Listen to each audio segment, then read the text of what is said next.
Welcome back to Counterculture, where we talk about things that are counterculture. Or we just talk, and that's counterculture anyway. Right. Listen, we're in the Christmas story.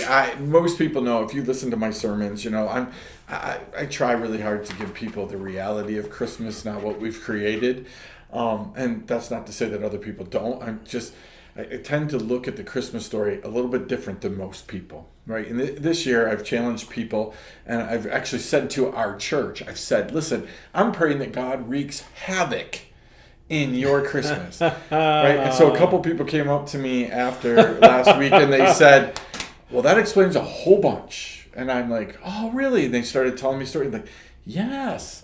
Right? I pray that God is wreaking havoc in the people of my church and their traditions and their things, that they're just thinking about what they're doing and why they're doing it. But specifically in the Christmas story, I've challenged people this year to really think about, really truly, which part of the Christmas story do you want to play a role in? If you had to swap out, what would you want to be? And the reality is, when I start talking to people, they start telling me they want to be the shepherds. And I said, so really, you want to be ceremonially unclean people who make everywhere they go unclean. That's what you want to do, right? Because, again, just showing up with Mary and Joseph and that whole thing made all of them unclean. So that's what you want to be, right? And he said, oh, no, you don't want to be that, right? You want to be the innkeeper. What part of it do you want to be? But something interesting came out this year. I was reading about Mary, and it says that Mary went up into the hills, right? And I started looking at this story, and I said, wait, I wonder if Mary, if she ran to a city of refuge, right? So in the Old Testament, there were at least 6 cities that were set aside, 3 on the east side, 3 on the west side of the Jordan, Right. that if you got in trouble, if you accidentally killed somebody, did all these kind of things, you could go to the city of refuge and you would Sanctuary cities. Exactly. And so I started looking up some research, and lo and behold, one of the... Alas, you discovered something. I love that. Alas. Now What a we great stuck word. on that. Alas, I discovered something. Go It's ahead. like the light bulb went on. Go ahead. One of the places that it says that Elizabeth may have lived was in Hebron, which is indeed a city of refuge, a sanctuary city. Okay. So I was thinking about this Christmas time, and I was just thinking about people who need to run to a city of refuge, to a sanctuary city. We talk about it all the time in our culture today. Wait, are you a sanctuary Safe place city? or Are a you safe place. Exactly. And so my question to you, as we think about counterculture, it's funny. The enemy constantly takes the things of the Bible, twists them, and gets them, all turned around. But God ordained and, alas, deemed some cities as refuge cities, sanctuary cities. Is there still a need for that this Christmas time, and this in our culture today from the Christian community? Is it necessary for some people to be able to have a place that they can run to that is a refuge, a city? Like, again, they may have done wrong things. I'm not talking about people who didn't do wrong things, but maybe some people who did some wrong things. Are there some safe places that they can run this Christmas? Do we have a need for that? Should we be thinking about that really in our own context?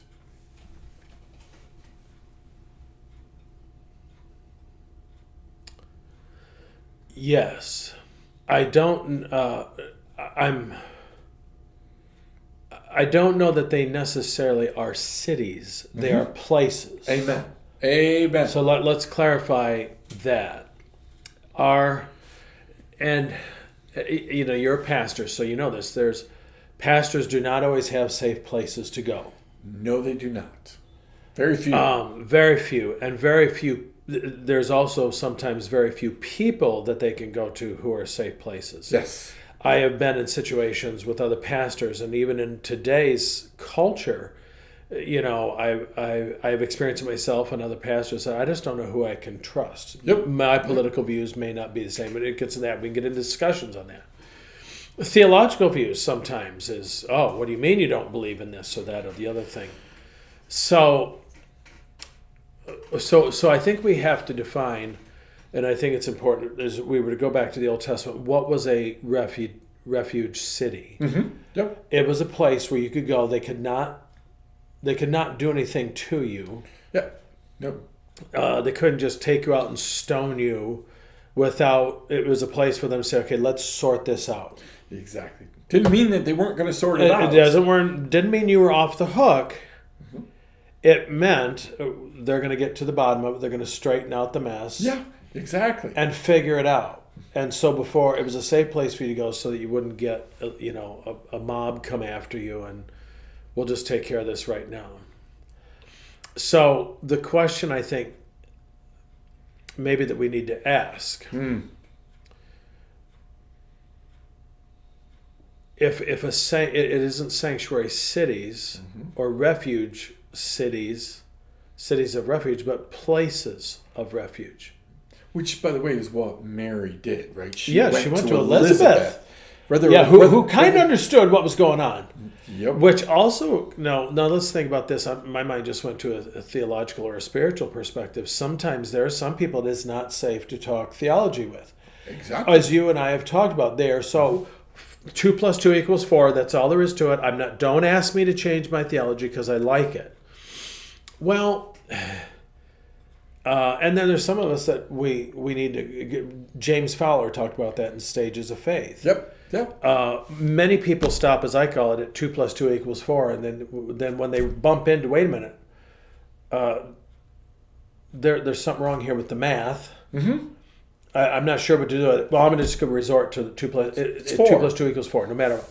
Instead of saying, wait a minute, let me wrestle through this. Let me work out my salvation in fear and trembling. Yeah. Yep. And so sometimes that safe place needs to be that refugee city, that sanctuary place, let's put it that way. Is it a place where I can just say, I'm thinking about this, or I need to work this out, or you know what, not to go to a place of gossip and say, Andy, I need to talk to you about this issue. There's a place for processing. Yep. And then we got to be careful that it can cross over to be gossip. Yep. Andy, this person did this. I don't think they meant it this way, but help me work through it. That's what counselor's for. It's what pastor is supposed to be for. But how many people have gone to a pastor and the pastor said, well, you shouldn't feel that way, and then they feel worse than they did before. I said this Sunday in my sermon. I said, I've told you before, don't tell your kids or grandkids. Now, if you behave, you're going to go see the pastor.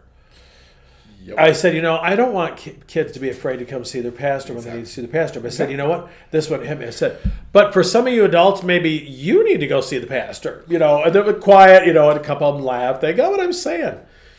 If you're going to send the kids to see, isn't it funny how we tell kids, you guys, you go tell them you're sorry, but yet as adults, we get into a tiff with someone at church that never happens. So we say, well, no, you guys can stay mad at each other. No, straighten it out. We use Santa isn't coming for the kids if they're bad during Christmas time. Yeah. Don't really apply that to ourselves. No, it stops somewhere at the age of accountability. There is a topic for us. Whoa.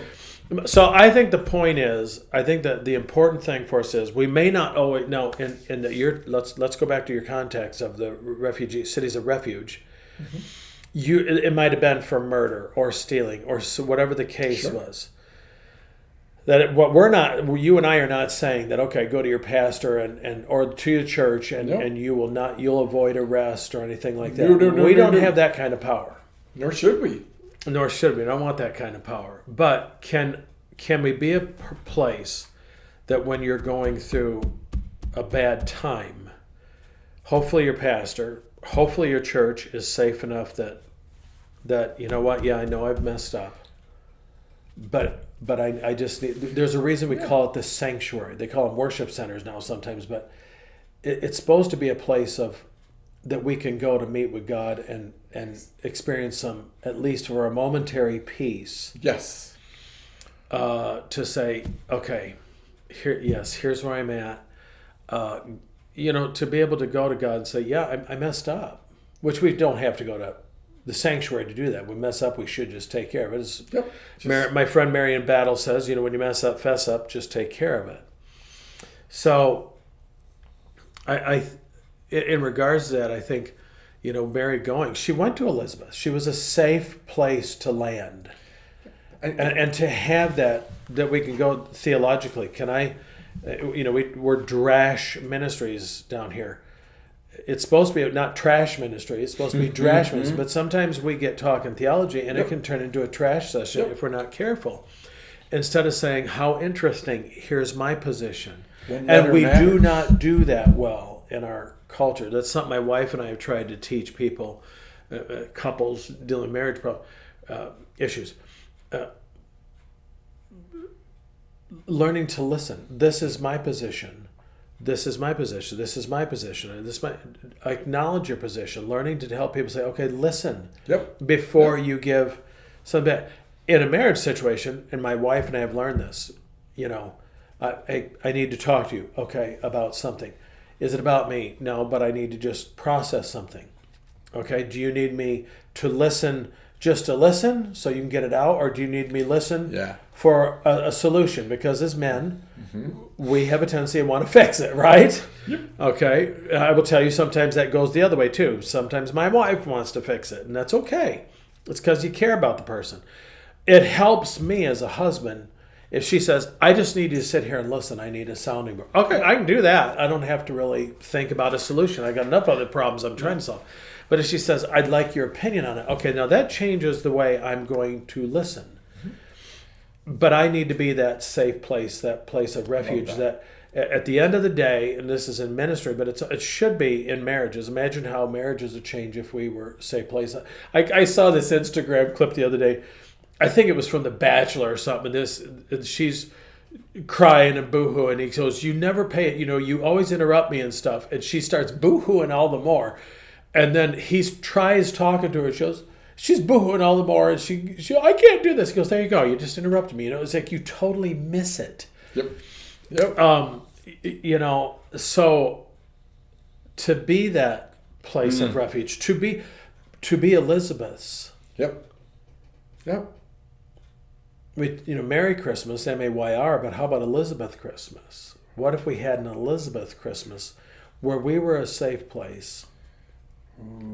No judgments, no fixing, praying for people, loving on people, and saying, I don't agree with what you did, but I love you.